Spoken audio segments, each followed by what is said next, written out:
propósito de cumplirse el 50 aniversario de la gesta de abril de 1965, este programa, este matinal y este Canal 4 RD, pues se une a las celebraciones oficiales y nacionales a propósito de estos acontecimientos. ¿Qué mejor personalidad invitada a este espacio para no solo testimoniar, sino para darnos la visión del historiador sobre estos acontecimientos que con el paso del tiempo se envuelven en una cierta bruma, ya no solo del olvido, sino de las nuevas lecturas que ofrecen, ya sean protagonistas o historiadores o opinadores de los acontecimientos históricos. Está con nosotros el distinguido profesor, historiador y político, doctor Euclides Gutiérrez Félix, a quien damos pues la bienvenida a este matinal de Ojalá, dedicado a la Guerra de Abril. Bienvenido, profesor. Bueno, muchas gracias a ustedes por esta invitación. Me alegra encontrarme con ustedes, particularmente con el director de la emisora, un viejo compañero de años. Y estoy a la disposición de ustedes. Creo que es importante, pues, recordar. Yo creo que buscando la forma de actuar o de hablar apegado a la verdad. Porque, sin lugar a dudas, el acontecimiento político, militar más importante de la historia contemporánea nuestra en el siglo pasado fue este hecho. No solamente en nuestro país, porque ese levantamiento militar apoyado por el pueblo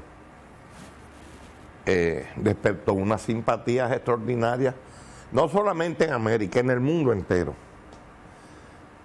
No me gusta hablar de esas cosas, tal vez, pero después de la guerra del 65, yo viví casi 3 años fuera del país porque no me dejaban entrar.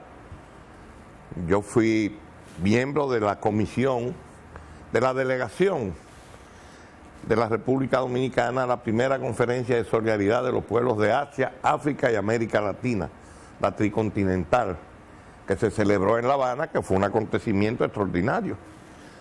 Fuimos Guido Gil, que presidía la comisión, Asdrúbal Domínguez, Cayetano Rodríguez del Prado, Carlos Cabral, Amiyama. Éramos 3 catorcistas, uno del PSP, que era Asdrúbal, y Cayetano Rodríguez, que es el otro sobreviviente, que era el secretario general del MPD. Y fue un honor para nosotros extraordinario, pero un reconocimiento al verdadero héroe de ese pueblo, de esa gesta, que fue el pueblo dominicano. Yo no creo en los heroísmos solos, ¿no? El papel de los hombres en la vida de los pueblos es un devenir. Lo que realmente tiene importancia es la lucha de los pueblos por su soberanía, su independencia, un mejor sistema de vida, etc. Pero en Cuba, en una conferencia donde había cerca de 600 delegados del mundo entero, personajes que después llegaron a la presidencia de sus países, como fue el caso de Salvador Allende, de los uruguayos, que fue presidente ahora, de los Mujica, de los Tupamaros, y personajes extraordinarios. Estaban los hermanos Ortega de Nicaragua, Daniel y Humberto, Turcio Lima de Guatemala, y de África, comenzando por aquel dirigente africano de la colonia de Portugal, Amílcar Romero Cabral, Amílcar Cabral, un hombre inteligentísimo, políglota, que lo mataron después. Bueno, y los vietnamitas, pero lo que realmente nos conmovió a todos nosotros fue el reconocimiento que le hizo esa conferencia a Vietnam y a la República Dominicana, nada más. Los 2 pueblos más valientes del mundo, decían ellos, todos los que hablaban, comenzando por Fidel Castro, que era el anfitrión. A mí me tocó el honor, la distinción de presidir la Comisión de los Asuntos Urgentes, los asuntos de guerra, que tenía 170 delegados. Inclusive hubo al inicio un conflicto con el problema del revisionismo, la posición de China, de la Unión Soviética. Y Fidel, que se las trae, hizo una reunión con los delegados políticos, los más políticos, de todos los países americanos, porque dijo que la conferencia iba a fracasar. Y entonces él mismo designó a la delegación dominicana y a la delegación vietnamita para que tomaran la decisión. Nosotros nos reunimos, los vietnamitas se reunieron y vinieron, cabezados por el que era viceprimer ministro de Vietnam en aquel momento, y dijeron que ellos apoyarían la posición dominicana. Y nosotros dijimos que lo que habíamos hacer era apoyar a Cuba para la conferencia no fracasara, que fue una distinción de los vietnamitas, porque este hecho, como les decía a ustedes, conmovió el mundo. Realmente, ni Juan Bosch, que fue el que autorizó a Rafael Fernández Domínguez en abril de 1963, Rafael Fernández Domínguez era el comandante de la base aérea de San Isidro, era teniente coronel. Rafael fue un muchacho muy diferente a muchos de esos muchachos hijos de militares, como fueron los Camaño también. Nunca anduvieron en los séquitos de los Trujillo, eran guardias. Ludovino, el papá de Rafael, era un hombre muy severo con los hijos. Y los Camaños, pues ni hablar. Fausto era tan severo más que Ludovino. Y nunca los hijos de guardia, que nos nacimos alrededor del centro de enseñanza, que es donde está el Palacio Nacional ahora. Francis nació en la Doctor Delgado, Rafaelito se crió, él no nació, él nació en Santiago, pero se crió aquí en la Máximo Gómez, por ahí, por los lados del Teatro Nacional, del otro lado de la calle. Coquito Montero, que murió, el pobre, nació en la Doctor Báez, comenzando la calle. Yo nací en la Doctor Báez entre la César Nicolás Penson y la Moisés García, que la gente cree que yo soy montecristeño, pues yo me crié en Montecristi. Éramos muchachos que vivíamos jugando alrededor del centro, ¿no? En estas calles de por ahí. Y por aquí donde está este edificio, esto es La Esperilla, esto no es Gasco. Estaba lleno de palomas y de tórtolas y cosas. Pero ya después de los 8 años, yo andaba con un guardia que me cuidaba, porque peleé en el Parque Ramfi, que es el Parque Otto, con un muchacho que era más grande que yo, y me quité el patín y le di un patinazo ahí, hubo que darle 12 puntos en la frente. Y entonces me tiraron a la piscina con los patines puestos. Y mi papá prohibió que anduviera solo. Entonces me cuidaba un guardia que se murió, Leandro Lépido Lozada Gullón. Fue un dirigente, se hizo abogado, reformista, muy importante. Él y Quillón Almonte Mayer, los dos andaban conmigo siempre. Bueno, lo que quiero decir es que estos muchachos, los Camaños y los hijos de Ludovino, eran muchachos diferentes. Hicieron su bachillerato, ingresaron al ejército. Inclusive fueron enviados a los Estados Unidos a estudiar y a Panamá. Rafaelito era el comandante de la base. Y se le presentó a Juan Bosch, que era el presidente de la República, cuando se promulgó la Constitución del 63, que ni fue la Iglesia ni fue la Unión Cívica. Toda esa oligarquía y esa reacción encuadrada, dirigida por los americanos, que no querían a Juan Bosch, lo aceptaron, pero no lo querían. Juan Bosch le ganó las elecciones como un maestro político que era, desde luego. Y Rafaelito fue y se le presentó. Yo tengo eso grabado en la voz de Juan Bosch. Se le presentó a don Juan y le dijo: yo he venido a informarle, presidente, que hay una conspiración en los cuarteles en contra de su gobierno. Y Juan Bosch le dijo: ¿y qué podemos hacer? Y Rafaelito le dijo: autoríceme a formar un movimiento de militares constitucionalistas para defender la Constitución. Y Juan Bosch lo autorizó.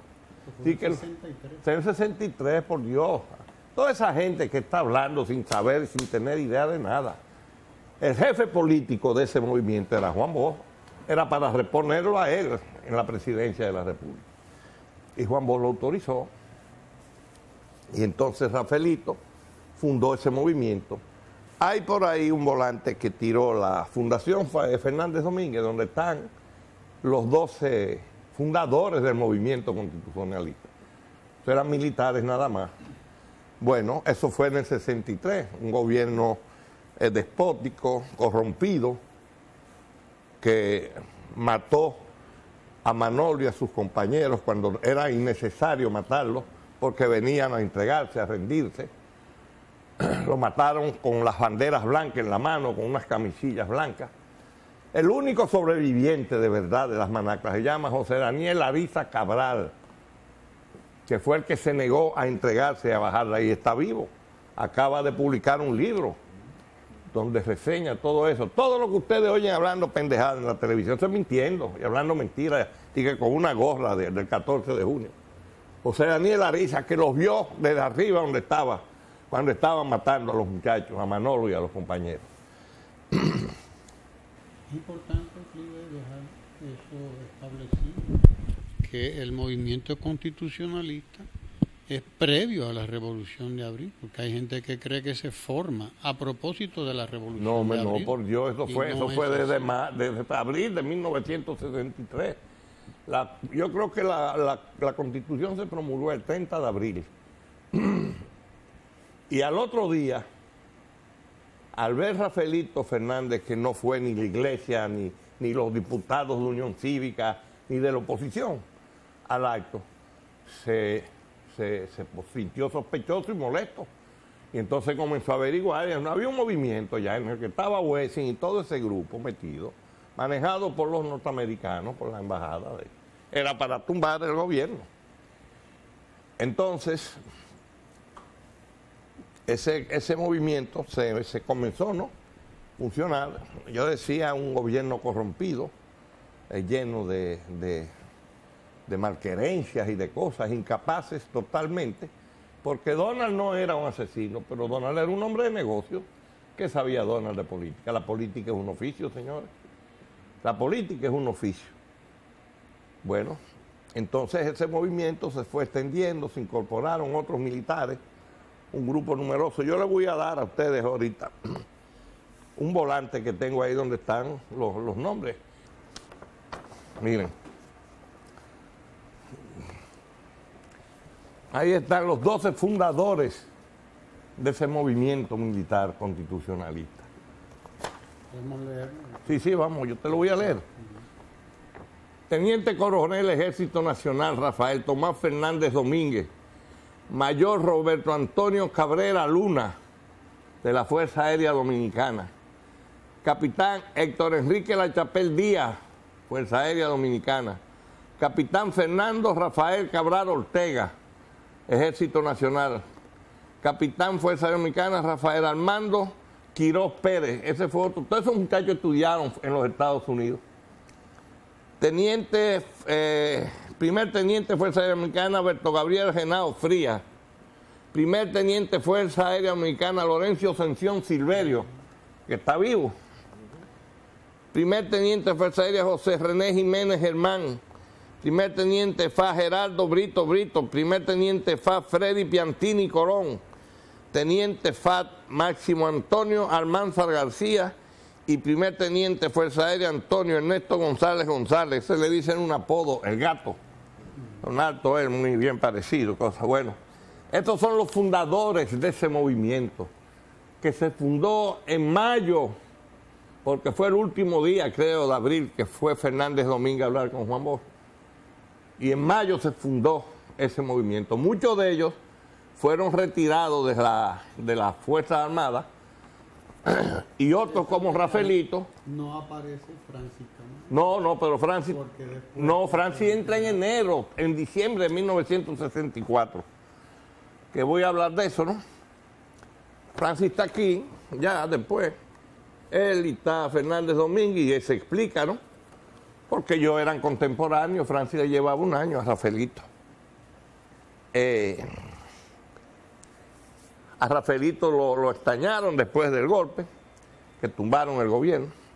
Bueno, pero ese movimiento se formó Don Juan fue expulsado del país. Camaño llevó al barco a Don Juan. En el barco que Don Juan fue sacado, el teniente coronel de la policía mayor que iba era Francis Camaño. Entonces, el gobierno de facto del triunvirato, un gobierno entreguista, malversador, corrompido, malversador, se robaron todos los bienes, o la inmensa mayoría de los bienes que Trujillo acumuló a expensas del trabajo del pueblo dominicano, que Trujillo decía, la política me ha hecho rico, pero ese dinero es del pueblo dominicano, tendrán que darle su destino, ese dinero quien me lo dio con su trabajo fue el pueblo dominicano. Todas esas mentiras que hablan es para esconder eso. Trujillo dejó el equivalente a 350 millones de dólares de esa época. ¿Dónde están todas esas? Yo fui director de corte, señores, ¿y dónde están todas esas empresas? ¿Quién las tiene? Y las tierras que dejó, y las casas. Trujillo no tenía dinero fuera del país, porque Trujillo decía, yo lo digo en mi libro, Trujillo, Monarca sin Corona, que va ahora a su 5ª edición en 6 años. Trujillo le dijo a Anselmo Paulino, yo tengo mi dinero donde mis ametralladoras lo protegen. ¿Sabe? Se lo robaron todo eso. Entonces ese proceso fue un proceso de lucha permanente contra el triunvirato, huelgas, movimientos, bueno, infinidad de cosas. Nosotros vivíamos en los tribunales defendiendo a los perseguidos por el gobierno de facto del triunvirato, donde había gente buena, ¿sabes? Pero había gente muy mala también. En octubre de 1964, en octubre, no antes de octubre, creo que fue en septiembre, yo tenía un primo que se llamaba Luis Félix Abreu, Papito, que era capitán del ejército, considerado en su época el mejor instructor de su grupo del ejército, hijo de un tío abuelo mío, Luis Félix Silva, que era también oficial del ejército y fue teniente del ejército francés, como lo fue mi abuelo, porque eran hijos de francés. Fueron a hacer el servicio militar obligatorio a Francia y allá le acogió la Primera Guerra Mundial. Tuvieron que involucrarse en eso. Bueno, y fue a verme, Papito, y estaba fuera del ejército, el pobre. Ese es tío de ese que es jefe de la Marina ahora, del Mundo Félix Pimentel. Y fue a verme a mi oficina, que estaba en el Conde, esquina 19 de marzo, en el edificio del Palacio, mi oficina profesional. Me dijo, mira, yo vengo de la base aérea de San Isidro. Me decía Euclidito, ¿no? Como era el diminutivo propio, como mi padre se llamaba Euclid. Y hay un movimiento en el seno de las Fuerzas Armadas del Ejército para tumbar el gobierno. Digo, ¿quién te dijo eso? Me dijo, Enrique Pérez y Pérez, que tú sabes que somos del mismo grupo, pertenecía al mismo grupo de cadetes. Enrique era en ese momento el jefe del servicio de inteligencia de la Fuerza Aérea. Y yo, cuando recibí la información, le pedí a una comisión del 14 de junio que nos reuniéramos. Nos reunimos en la oficina del doctor Manuel Ramón Morel Cerda, que estaba ahí en la avenida Mella, esquina 16 de agosto. Quien nos cedió la oficina fue Alfredo Parra Beato, abogado que fue fundador del 14 de junio, íntimo amigo de Manolo Tavares, compañero de Manolo. A una comisión del 14 de junio que la integraban Norre Botello, Jimmy Durán, Roberto Duvergé y Juan B. Mejía. Solamente Jimmy está vivo, que ahora es embajador en Portugal. Y yo les informé lo de la conspiración y me dijeron que eso era imposible. Que esos guardias de Trujillo iban a conspirar. Digo, bueno, ustedes no conocen al pueblo dominicano entonces. Y ustedes creen que el pueblo dominicano le da su beneplácito a este gobierno. Entonces, como ya a fin de mes, a fines de septiembre creo que fue, salió un artículo de Luis Señor, un abogado pianista muy popular de Puerto Plata, hablando de Pedro Santana, y yo aproveché eso y escribí 2 trabajos en el Listín Diario que se titulaban Santana, un solo lugar en la historia, y decía que Santana era un entreguista enemigo que había vendido la soberanía y que aquí había gente en el país que querían ver desfilando por las calles de Santo Domingo, haciendo añicos con el taco de sus botas la soberanía nacional que tan precariamente nosotros estábamos manteniendo por la presión de los Estados Unidos después del derrocamiento de Juan Bosch, que fueron los yanquis los que auspiciaron ese levantamiento. Lo apoyó la iglesia y lo apoyó la oligarquía dominicana. Esa es la verdad histórica. Yo no estoy poniendo ni de más, ni estoy diciendo nada de menos. Bueno, cuando yo escribí eso, don Juan me mandó a decir, con mi compadre ido a destiempo, Manny Espinal, mi íntimo amigo y compañero de nosotros, que era un hombre valiente y serio, que no volviera a escribir jamás sobre eso, en relación con ese tema. Lo que me confirmó a mí entonces que era verdad, que había una conspiración, que Juan Bosch no quería que se tocara eso. Juan Bosch era un hombre tan hábil. Juan Bosch era un hombre tan hábil que nombró a Antonio Martínez Francisco, secretario general del PRD. No era Peña Gómez el secretario general del PRD. Antonio Martínez Francisco, un rico distribuidor de vehículos, de los camiones MAT y de los Jeep, están frente a los Prados, ahí está la Antilla Motors, se llama la compañía, que era un hombre de la embajada de los Estados Unidos, era un servidor de los norteamericanos, y nombró ahí a Martínez Francisco para esconder detrás de ese personaje esa conspiración que había. Y el representante de Juan Bosch aquí en ese movimiento conspirativo era este señor Rafael Molina Ureña, que había sido presidente de la Cámara de Diputados. La gente que le manejaba la conspiración aquí era Rafael Molina Ureña, el ayudante de él, el arquitecto Leopoldo Espaillat Nanita, Emmanuel Imundito Espinal y otra persona que no quiero el nombre, acordarme de él, y un muchacho que se llamaba Carlos Gómez, que fue el primer muerto en la Guerra de Abril.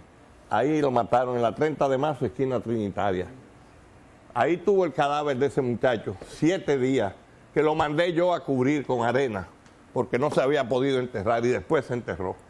Que había sido teniente de la policía, que Juan Bosch decía que tenía unas condiciones políticas extraordinarias.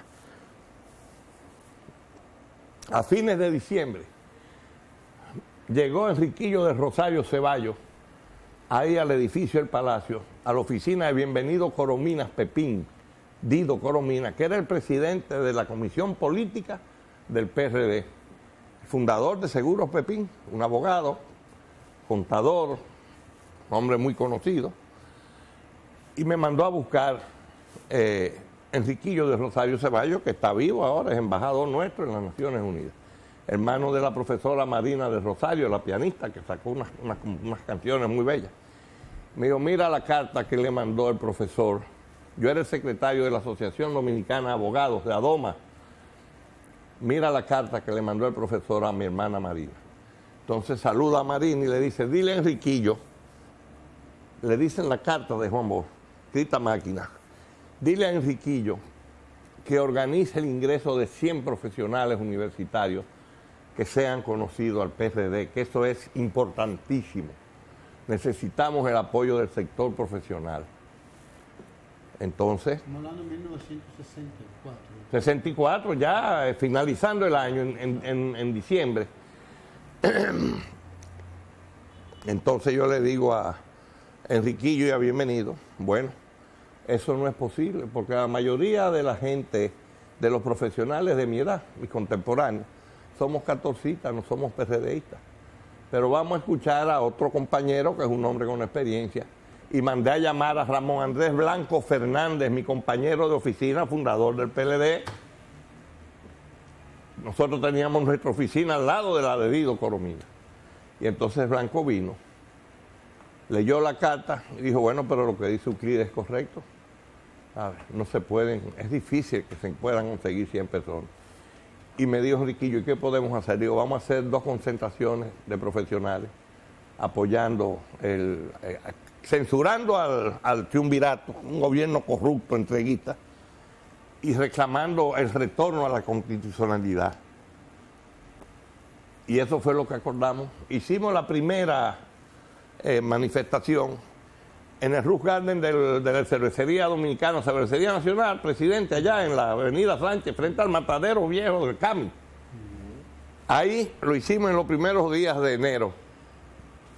Y la segunda, al finalizar enero, después del Día de Duarte, en Santiago. aquí fueron cerca de 600 profesionales y en Santiago fueron como 700, porque fueron mucha gente del Cibao. Entonces acordamos redactar un documento para hacerlo público, censurándonos, que dice así al final: resuelven, en razón de todo lo expuesto, los profesionales e intelectuales dominicanos suscribientes, hay 4.000 firmas de profesionales universitarios, 4.000 firmas hay. En razón de todo lo expuesto, los profesionales e intelectuales dominicanos suscribientes resuelven llamar a todos los sectores de la nación a consolidar sus esfuerzos en una acción unitaria para obtener el cese del actual estado de cosas mediante el inmediato retorno a un estado de derecho que garantice la superación absoluta de los graves males que aquejan a nuestra infortunada patria. Miren los nombres ahí donde están todos, son páginas. Entonces ustedes oyen toda esa gente hablando disparate y no saben nada de esto, ni vivieron nada de esto. Entonces fíjense la nota que puso aquí. La nota que puso aquí, el que presentó este libro, lo recopiló. Nota aclaratoria. Razones de espacio impiden la publicación de gran número de firmas de profesionales e intelectuales que respaldan este manifiesto. Estas firmas serán publicadas oportunamente. Ese documento dice: comisión redactora del documento, arquitecto Leopoldo Espaillat Nanita, doctor Francisco Antonio Avelino García, doctor Bolívar Batista del Villar, reunidos en las oficinas facilitadas por el doctor Euclides Gutiérrez Feli, edificio El Palacio, calle El Conde, esquina 19 de marzo. Pero esa es la historia no es hablando. Y eso se publicó, ese documento, que era un apoyo al movimiento constitucionalista, se publicó el 27 de febrero de 1965. Quiere decir que era ya el Caribe, espacio pagado.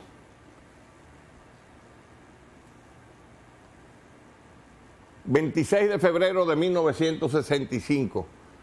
Eso fue el día que se le entregó. Se publicó el 27 de febrero de 1965, profesionales e intelectuales dominicanos, al país, un documento dirigido al país. 2 meses antes. 2 meses. El estallido de la revolución. 2 meses antes, en febrero, marzo, y eso estaba preparado. Eso fue un movimiento muy bien organizado, pero, como era lógico, comenzó a conocerse. Los norteamericanos estaban muy en la luna en relación con eso, no pensaban que podía suceder eso. Y en Vietnam también. Adiós, pero seguro que sí, ya estaban en Vietnam.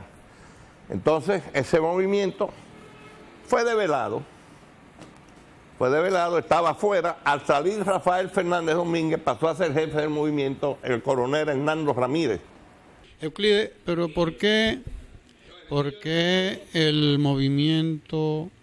la guerra en sí ya estalla el 24, no el 25, no el 26?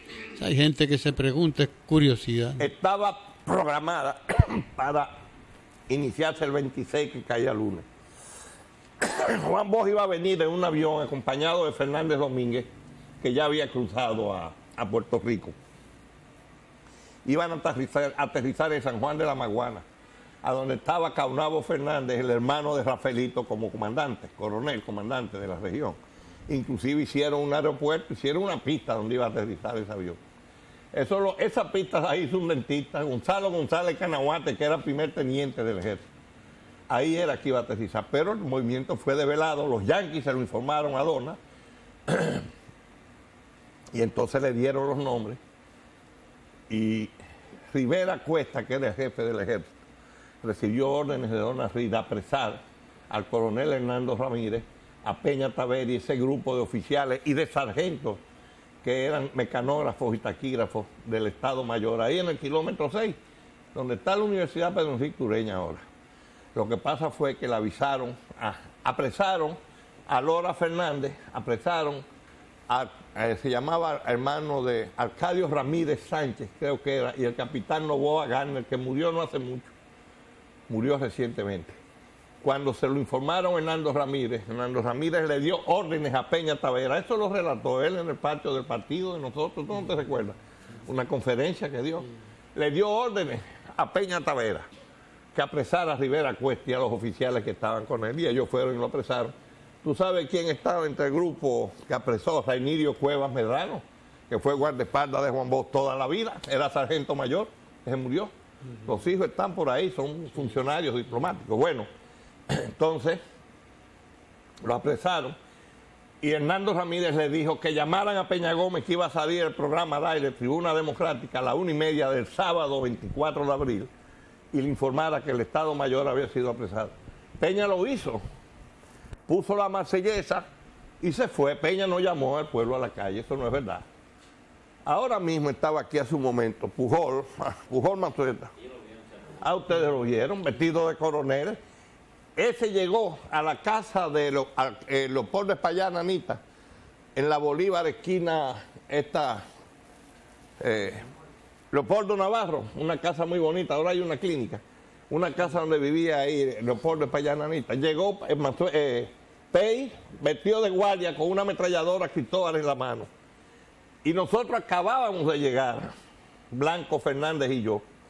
Yo tenía un fusil Garand M1 muy bonito, a donde Molina Ureña, que le dijo a Pey en presencia de nosotros, Blanco, a Leopoldo Espallana Anita y yo, vete a Palacio y dile a Hernando Ramírez y a los que están ahí, yo creo que ahí está Camaño, ya Camaño estaba integrado al movimiento hacía tiempo.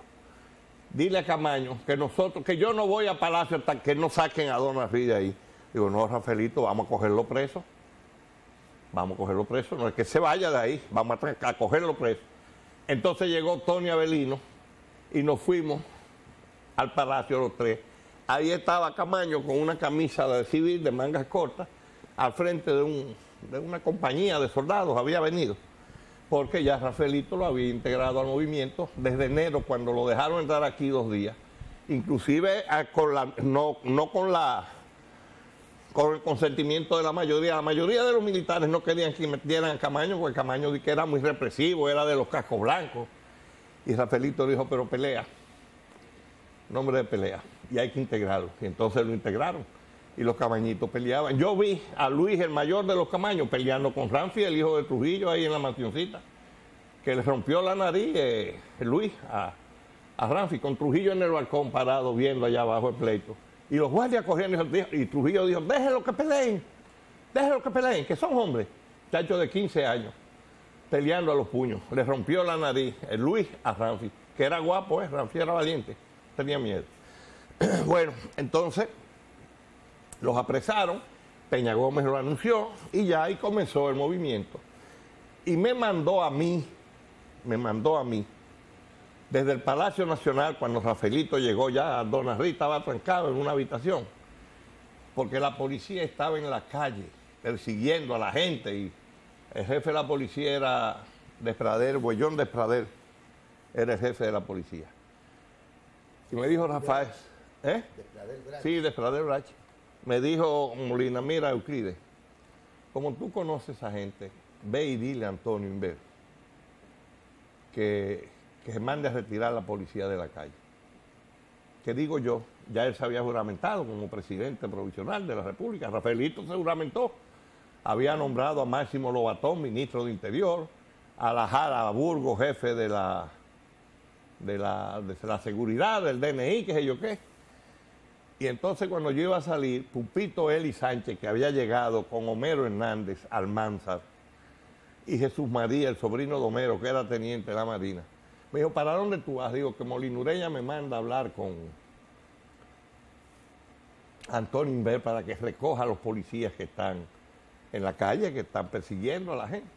Ahí frente al parque, en el Parque Independencia, frente a donde estaba el Partido Social Cristiano y la Farmacia Esmeralda, mató un muchacho, un morenito que nadie sabe quién era, a un capitán de la policía, que comenzó a darle golpe y cogió y le voló arriba el muchacho y le quitó la pistola y ¡pam, pam, pam! Le largó 2 tiros y salió huyendo, largando tiros para atrás.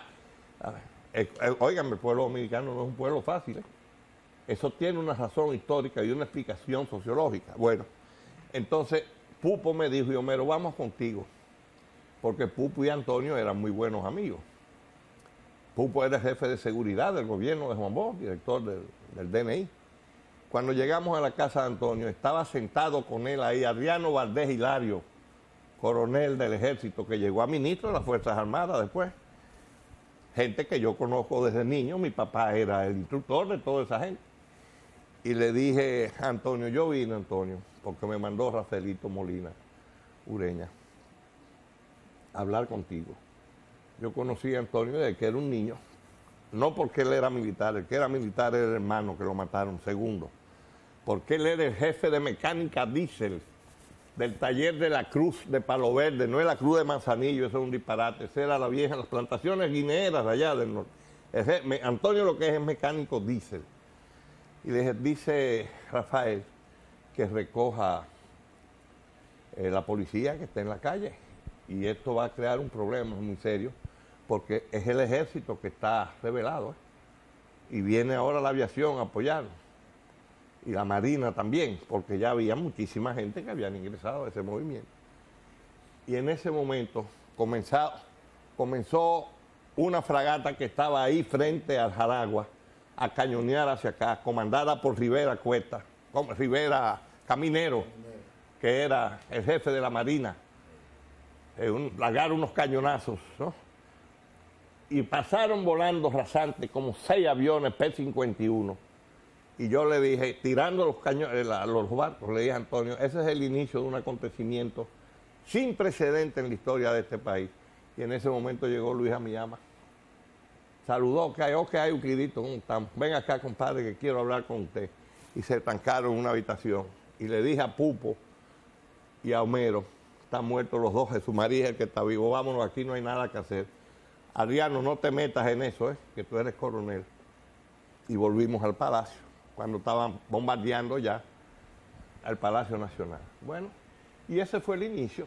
Creían que iban a salir huyendo y le salió la gallina, el gallo respondón. Se le tiró el pueblo dominicano a las calles. Que olvidan un personaje bellísimo de esa historia, que fue Luis Lember Peguero, dirigente del PRD, un viejo con un sombrero de ala ancha y una escopeta, que nos decía ahí en el parque, en todos esos sitios. Sí, unos lentes. No. Ese camión que está atravesado en el puente, lo atravesamos Blanco Fernández y yo, ahí, el domingo, después de mediodía. Y Lember decía, adelante, que sea una nueva Numancia, recordando la época de Roma, aquí que no quede piedra sobre piedra. Que yo le dije a Blanco, mira, ahí estaba el teniente Pedro Elías Bisonó, que murió ahí en la cabeza del puente. El comité intermedio de Navarrete lleva el nombre de él. Que nos dijo a nosotros, digo, mira, ahí vienen los guardias del CEFA, y tú sabes, me llamaron quién es el comandante, Chinino. Chinino pelea, Chinino es un león peleando, Chinino Lluveres Montá. Yo lo conocía, que éramos muchachos, somos amigos. Pero él fue el que trajo a toda esa gente a pelear. Trajo a Buchán Javier, que lo hirieron en el pecho, y ahí perdió Ramiro Mato el ojo, un balazo en el ojo, que vino ahí también. Ahí fue que perdió el ojo. Y yo le dije, este es un pueblo que pelea. Y Bisonó nos dijo, váyanse tranquilos, que tienen que pasar por encima de nosotros aquí. Lo mataron a todos, ahí murieron 100 guardias. Ahí, con los cañones, defendiendo, tirándole a los tanques. Y el pueblo le quitó los tanques a la gente, a los guardias. Ahí murieron más de 600 personas, entre guardias y civiles. Hasta mujeres murieron. Profesor, hay un momento de esos, del puente y demás, que es, por un lado, la presión norteamericana, la reunión del alto mando constitucionalista con el embajador. Con el embajador. Y la intervención del pueblo, que prácticamente sirve también de ejemplo. Pero seguro que sí. Al propio mando constitucionalista. Sí, así mismo. Y le dio apoyo. Y entonces apareció Montejarache con los ranas, que eran 80 y pico de hombres. Un soldado con un entrenamiento especial como no lo había tenido nadie nunca. En Santiago, después de la batalla del Matún, el coronel Costa, norteamericano de origen portugués, le preguntó a Camaño que quién eran los ranas en presencia mía. Yo fui el chino Aristi y yo bajamos con él. Y Francis le dijo, todos los vestidos de negro. Dice, las tropas nuestras los admiran. Le dijo a Camaño en inglés. Las tropas nuestras, las tropas. Ese fue el que le cerró el teléfono a Palmer, que le dijo que no podía irse, que estaba lleno de mujeres el Matún. Le dijo, no, retírese como quiera. Ahí murieron 90 y pico de soldados dominicanos de los que vinieron a atacar. Y Montarache le dijo a Camaño en mi presencia, no te apures, Francis, no te mortifiques, que si cae la noche a cuchillo vamos a salir de aquí. A cuchillo, ¿eh? Oye, ¿cómo eran estos hombres? Por ahí andan ellos, ahí quedan muchos ranas, han muerto muchos. Se trajo ayer o antier, estaba, ¿cómo se llama? El coronel que era el sargento mayor de ellos. Euclides, hay un papel todavía desconocido en la organización del movimiento constitucionalista de abril, que es un papel que lo ejerce don Juan desde Puerto Rico. Juan Bosch era el líder. Es un papel de articulador, de organizador. No, y de dirigente. Aquí no se hacía nada sin que Juan Bosch lo aprobara. Uno lo puede encontrar en sus archivos, y Ascanio conoce bien eso, porque en los archivos de don Juan están las cartas que él les mandaba a cada uno de los dirigentes del PRD, a los amigos. Y además hay que reproducir ese discurso de Juan Bosch desde Puerto Rico, cuando habló muy breve, habló como 7 u 8 minutos, a través de WAPA, Guapa, que fue por la emisora que Camaño habló. Desde la panadería de Goyita, ahí en la Noela, ahí nos metimos nosotros. Y Milongo Soto, el marido de Goyita, el pobre que se murió, fue el que nos dijo, venga, gente aquí. Y entonces llamaron a don Juan Camaño y Hernando Ramírez llamaron a don Juan, ya después de derrotadas las tropas del CEFA en el puente. Que entonces es cuando deciden los norteamericanos intervenir. Que yo se lo dije a Camaño. Digo, esa derrota va a traer la intervención de los Estados Unidos. Bueno, a las 4 de la mañana lo anunció la voz de los Estados Unidos, que desembarcaban un grupo de soldados para proteger la vida de los ciudadanos estadounidenses, y desembarcaron 42.000 infantes de marina aquí. Bueno, pues lo que decía era eso. Don Juan dijo ese discurso, pueblo dominicano, el gran héroe vivo de la Segunda Guerra Mundial, Charles de Gaulle, ha saludado el esfuerzo y la valentía del pueblo dominicano en la lucha por su soberanía y por su integridad. Así comenzó Juan Bosch ese discurso bellísimo, porque de Gaulle iba a reconocer el gobierno de Camaño. Los yanquis, hasta el final yo di una conferencia sobre eso aquí hace muchísimo tiempo. Los yanquis convencieron a Charles de Gaulle, ¿sabes?, de que esperara que iba a haber un arreglo.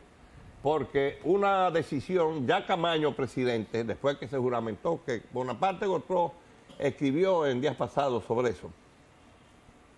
Yo menciono a Cabito siempre porque él es un testigo presencial y un actor de esa cuestión, aunque no estoy ahora identificado en términos políticos con él, y lo digo, para que él sepa que yo lo respeto y le respeto su papel.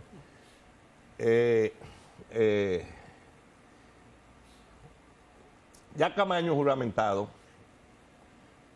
Juan Bosch nombró el gabinete, que lo cogió Cabito, lo iba cogiendo. Héctor Aristi era el que tenía el teléfono, y don Juan le decía los nombres, ¿no? Montejarache, ministro de las Fuerzas Armadas. Rafael Jotin Curi, ministro de Relaciones Exteriores, que estaba ahí también. Rafael Fernández Domínguez, ministro de Interior y Policía. Fulano, tú, Héctor Aristi, ministro de la Presidencia. Fue nombrando todo el gabinete desde Puerto Rico. Y Jotin Curi, que es un mérito que le corresponde a él, después que se efectuó la intervención, desembarcaron las tropas estadounidenses con el apoyo de la OEA, pero había un voto negativo que era el de Bonilla Tile. Bonilla Tile no representaba ningún gobierno, era un canalla político.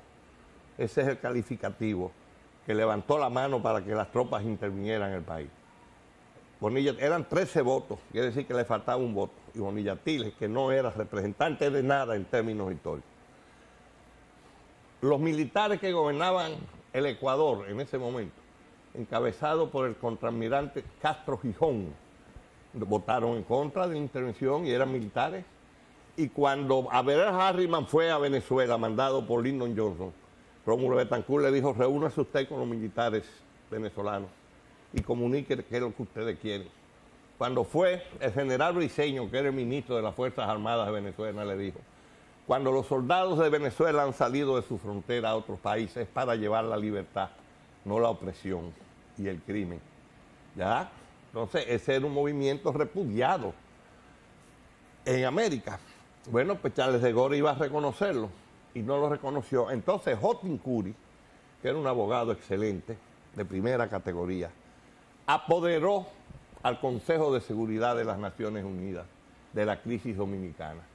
Quiere decir que esa decisión de Houghton, que la autorizó Juan Bosch, pero la idea fue de Houghton Coury, esa convirtió el caso dominicano en un problema de carácter mundial porque permitió que en el escenario de las Naciones Unidas se enfrentaran los Estados Unidos y el bloque socialista y todo, ¿no? Y los discursos de Fidel, las declaraciones del mundo entero, como calificó Fidel, David del Caribe, este pueblo legendario, veterano de la historia, le dijo Fidel Castro, David del Caribe, que lo vive y yo lo escribo siempre. Es un reconocimiento extraordinario al pueblo dominicano que sirvió de ejemplo a todos esos movimientos militares que vinieron después. Omar Torrijos, Velasco Alvarado, el del Perú, ¿cómo se llama?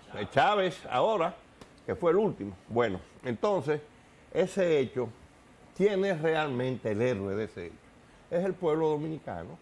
Están los que dieron su vida, que hay que recordarlo, las mujeres y los hombres que dieron su vida luchando en ese momento, pero particularmente a los que asumieron la jefatura del movimiento, militares y civiles, porque, por ejemplo, ahí murió Juan Miguel Román, murió un muchacho que se llamaba Pedro Cadena, sí, valientísimo, a ver, Benjamincito Fría, otro que andaba con un fusil lleno de escarchas de las granadas, ¿no?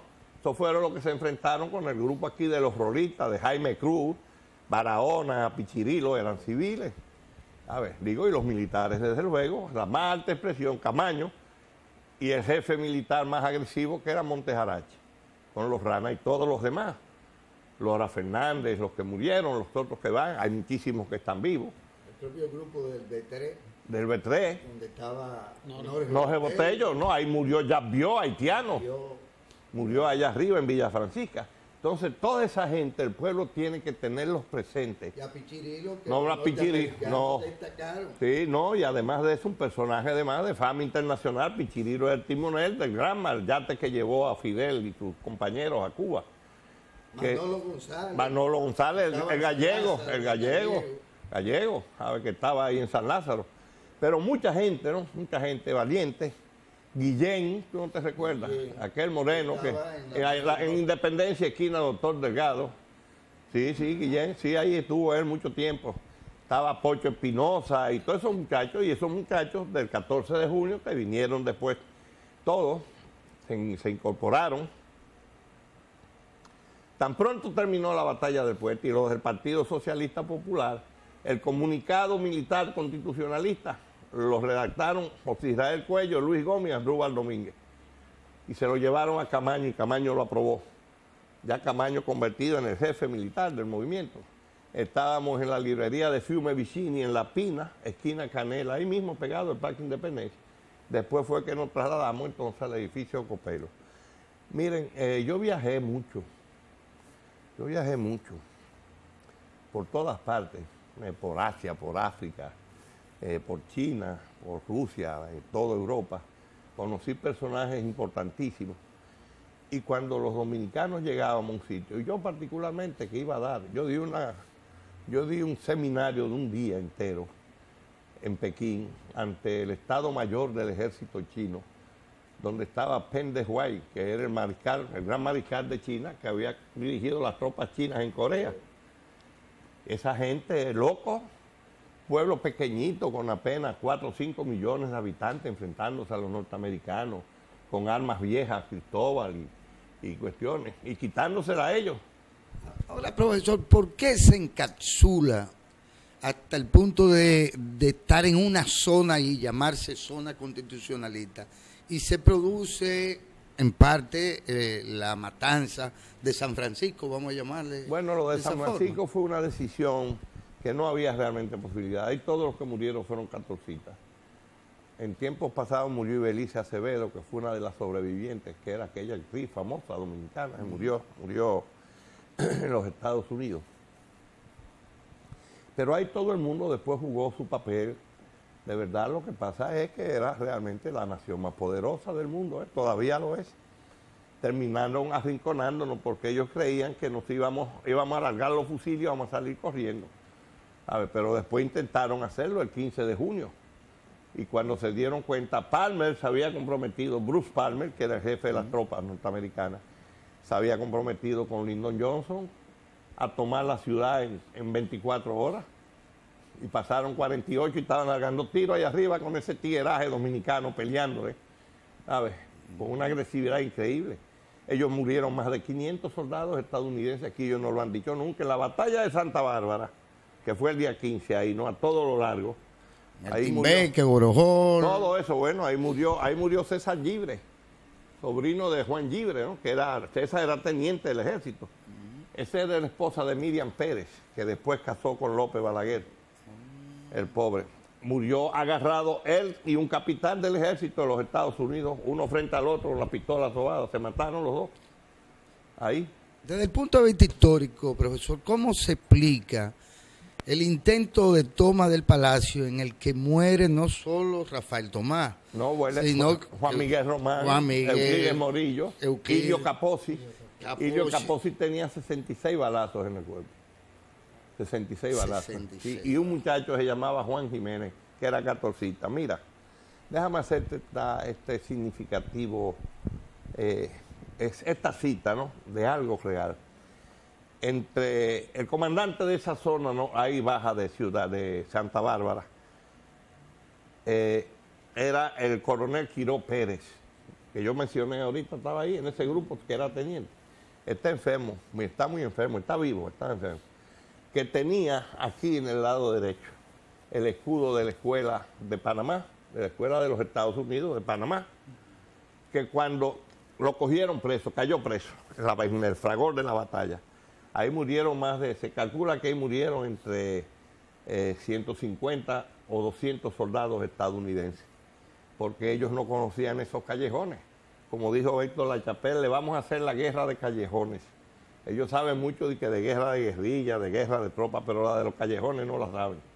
Bueno, y ahí acabaron con los norteamericanos. Y cogieron a Quiró Pérez, cayó preso en las tropas norteamericanas. Y cuando le vieron el símbolo, ¿no?, de la señal, le hacían el saludo. Eso es un signo de autoridad y de Comando Sur de los Estados Unidos. Entonces trajeron a un puertorriqueño, a un coronel de origen puertorriqueño, que hablaba español perfectamente, que saludó a Quiró y le dijo: ¿y cómo es posible que un hombre con ese escudo ahí esté junto con los comunistas peleando contra el ejército de los Estados Unidos? Quiró le dijo: porque yo no estoy junto con los comunistas, yo estoy con el pueblo dominicano defendiendo su soberanía, que hay que respetarla. Y al otro día nos los entregaron. Fuimos Héctor Lachapelle y yo a recibirlo, nos mandó Camaño a recibirlo. Quiere decir que es una cuestión. Y a mí me dijo un oficial del ejército de los Estados Unidos, que estuvo aquí, me dice: ustedes hicieron lo correcto, defender la soberanía de su país. Y todavía estamos asombrados del valor del pueblo dominicano. Ellos respetan al pueblo dominicano.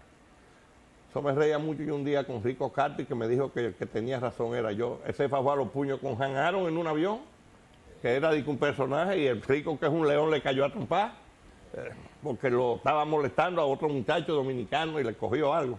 Han Aaron, que los negros norteamericanos no quieren saber de nosotros.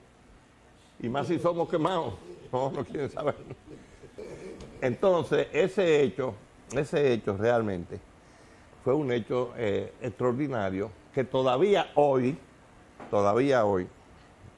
¿Te refieres al asalto o al intento de asalto? No, el del asalto fue una decisión. Mira, yo voy a relatar por primera vez lo que pasó. Eso fue una decisión que impuso Rafael Fernández Domínguez cuando llegó.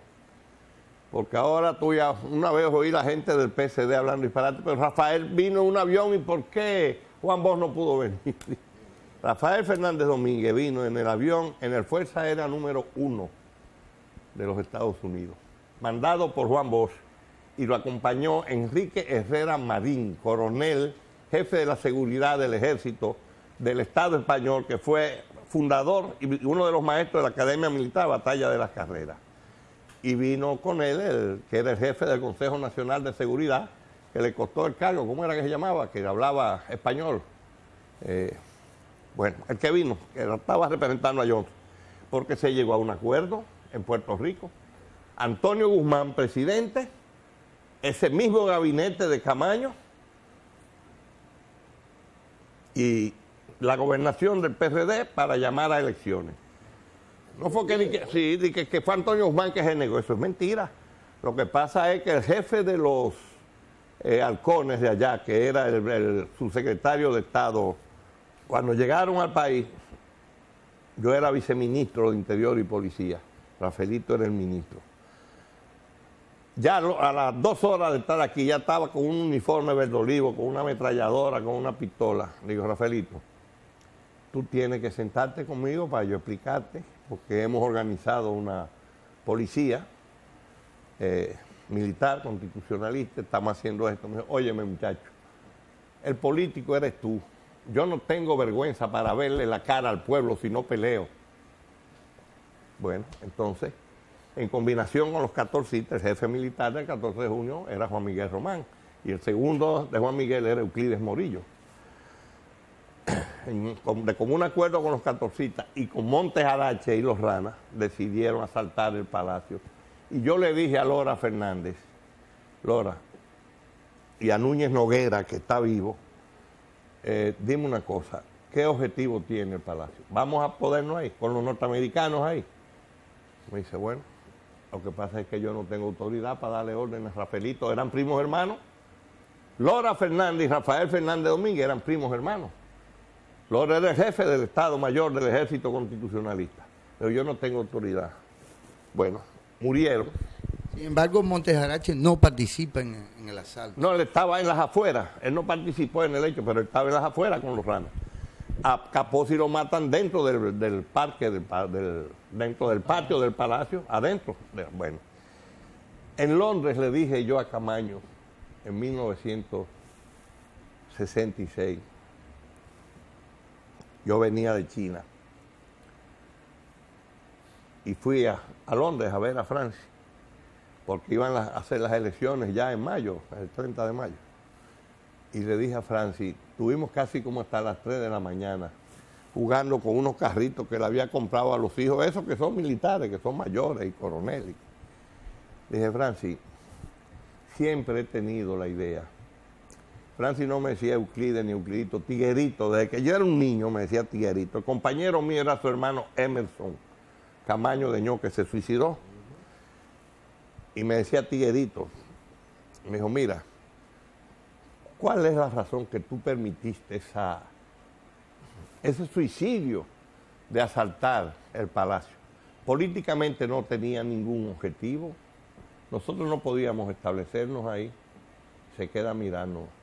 Me dice, mira, Tiguerito, el político entre tú y yo eres tú, que sabes mucho. Coño, yo era ahí un usurpador. El jefe de ese movimiento era Rafaelito Fernández Domínguez. Fíjate qué expresión de honestidad. Pero ¿cómo le decía yo que no hiciera eso? Bueno, se perdió Rafaelito. Se perdió Camaño, a quien Juan Bosch mandó a decirle a Cuba, con Joselín Rodríguez Conde, que está vivo, abogado, que saliera de Cuba, que no había posibilidades de esa expedición aquí. Que saliera, que los Estados Unidos y Rusia habían llegado a un acuerdo. Estados Unidos no atacaría a Cuba, pero Cuba no le daría apoyo a ningún movimiento insurreccional en América. Pero le dio apoyo a un movimiento insurreccional en África, en Angola. En Angola había 42.000 soldados cubanos peleando, todos oscuros, no habían blancos, muy pocos blancos, con aviones, MiG y todo eso. ¿Cuánto se gastó en la guerra de Cuba en Angola, 300 mil millones de dólares. ¿Quién lo pagó? Los yanquis. ¿Saben quién fue que lo pagó? Fueron los pueblos árabes que dieron ese dinero. En Cuba había dinero de 300 mil millones de dólares para costear una guerra en África. Este dinero lo dieron Irak, Libia, Siria, todos esos países ricos en petróleo. Bueno, y esa es la realidad. Nosotros estamos en la historia universal. 50 años, Euclides, 50 años de la después Revolución de la Abril. Revolución de ¿Qué Abril? podemos decir que debemos a ese hecho? ¿Cómo explicarles a los jóvenes de hoy que valió la pena ese esfuerzo? Sí, valió la pena porque el pueblo dominicano se dio a respetar. Se dio a respetar. Y los primeros que lo saben son los yanquis. Tú lo sabes mejor que yo, tal vez yo no quiero decirlo, como dice mucho. El único dirigente del partido que da declaraciones contra los yanquis soy yo. Siempre le he dado. Porque a ellos hay que decirle las cosas mal hechas. Yo estuve 35 años sin entrar a los Estados Unidos porque era un enemigo de la seguridad del Estado. Nunca había roto un vaso, nunca había ido a los Estados Unidos. Entonces no podía entrar. Entonces ese hecho, ese episodio, que yo lo llamo la epopeya incompleta, porque la gran epopeya del pueblo dominicano fue la guerra de la Restauración contra una nación poderosa, un pueblo pequeño con apenas 250.000 habitantes, peleando a machete, descalzo. Yo tengo un libro que lo voy a publicar ahora que se llama La Escuela Militar Dominicana y Máximo Gómez. El único pueblo en América que ha peleado 6 veces en su territorio desde la génesis de su nacimiento es el pueblo dominicano. Y eso era lo que los yanquis no sabían. Lo saben ahora porque han comprado mis libros, digo yo, que me lo dicen ellos mismos. No sabían que este pueblo tenía esa tradición de lucha. Pero ustedes no se dan cuenta que los muchachos con una escopetica chigón de esas que se bajan con la policía a los tiros. Profesor, el profesor Juan Bosch hizo todo lo posible por evitar un baño de sangre en el país, desde el principio mismo de su retorno. De hecho, la reacción inmediata al golpe es la de alguien que sabe que no está en condiciones de responder. Ese momento no. Y evitar el baño de sangre. Francis Camaño denuncia, una de las primeras denuncias al mundo, es la denuncia de que los norteamericanos estaban bombardeando a mansalva al pueblo. Wessing, primero Wessing. Primero Wessing, después ellos. Y después ellos. Wessing sí, con una minoría, porque la mayoría de la oficialidad que estaba allá no quería, no quería hacer eso. No quería hacer eso. Pero aconteció, y sin embargo, habría que destacar que seguía teniendo claro don Juan, no solo su amor incondicional al pueblo dominicano, sino el hecho de que actuaba como un demócrata, sí, que no quería conducir a las masas o al pueblo dominicano a una inmolación o a ningún tipo de sacrificio. Juan Bosch era un hombre muy noble, con mucha autoridad moral y con un valor cívico extraordinario. Por eso yo me río de lo que dicen, no, que Juan Bosch no quería gobernar, que Juan Bosch no quería, pero tan loco, eso es una falta de respeto. Se irrespeta el que hace esos calificativos de Juan Bosch, el que dice esos calificativos. Óyeme, Juan Bosch está condecorado por Cuba, por Venezuela, por Francia, por los países. Los cubanos tienen dos condecoraciones, la José Martí y la Félix Varela, que no se la dan a nadie. Juan Bosch la tiene las dos. Los venezolanos le dieron la Simón Bolívar. Los franceses le dieron la gran medalla de Cosa, de la Legión de Honor francesa. Tiene condecoraciones del mundo entero. Hoy, ¿cómo va a ser un hombre reconocido? No solamente por su obra literaria, que es extraordinaria, sino por su vocación, la seriedad. Juan Bosch presidió el tribunal Bertrand Russell, en plena guerra de Vietnam, fue a presidir el tribunal Bertrand Russell. Yo dije, cuando lo despedimos, su muerte, que él era el presidente moral eterno del pueblo dominicano. Ese es el título que realmente le corresponde a Juan Bosch. Y en la historia, Francisco Alberto Camaño Eño, a quien don Juan le llamaba Francis. Francis, bueno. Y le escribe una carta que también tiene por ahí hay gente que vive hablando tanta pendejada por las radios, sobre todo por la mañana. Que Francis es héroe. Francis no es héroe. Francis es un prócer de la República. La prosperidad se adquiere en la lucha por la soberanía y por la independencia de los pueblos.